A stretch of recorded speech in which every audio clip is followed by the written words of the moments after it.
Russia నుండి చమురు దిగుమతుల విషయంలో అమెరికా అధ్యక్షుడు డొనాల్డ్ ట్రంప్ తీసుకున్న నిర్ణయాలపై భారత్ వ్యూహాత్మకంగా శాంతియుతంగా స్పందించడం అంతర్జాతీయ వేదికపై ఒక కొత్త చర్చకు దారితీసింది.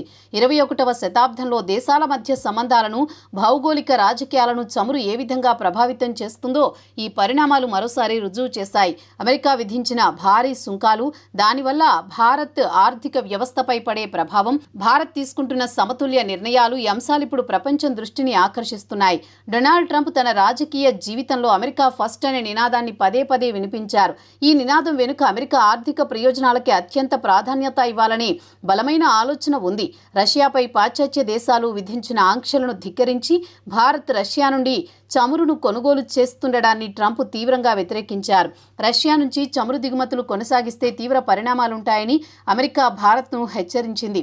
అయినప్పటికీ భారత్ తన జాతీయ ప్రయోజనాలు, రష్యాతో ఉన్న దీర్ఘకాలిక వ్యూహాత్మక సంబంధాలను దృష్టిలో ఉంచుకుని చమురు కొనుగోలు కొనసాగించింది. ఇది ట్రంప్ను ఆగ్రహానికి గురిచేసింది. గతంలో భారత్ ఉత్పత్తులపై ఉన్న 25% సుంకాన్ని 50% పెంచాలని ట్రంప్ నిర్ణయించారు. ఈ పెంపుదల ఆగస్టు 27 నుండి అమల్లోకి వస్తుందని కూడా ప్రకటించారు.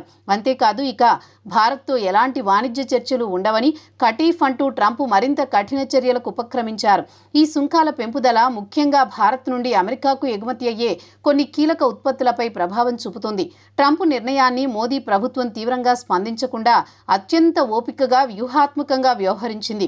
ఎదురుదాడికి దిగకుండా దేశంలోని రైతులు, మత్స్యకారులు, వ్యవసాయ ఉత్పత్తులపై ఈ సుంకాల ప్రభావం పడకుండా చూడడమే తమ ప్రధాన ధ్యేయమని ప్రధాని మోదీ స్పష్టం చేశారు.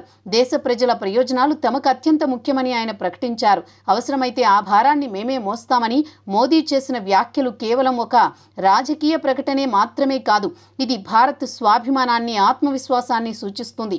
ఇది అమెరికాకు వ్యతిరేకంగా పోరాడడం కోసం కాకుండా ప్రపంచ స్థాయిలో ప్రత్యామ్నాయ సరఫరా గొలుసులను అభివృద్ధి చేయాలన్న భారత్ దీర్ఘకాలిక ఆలోచనను సూచిస్తుంది.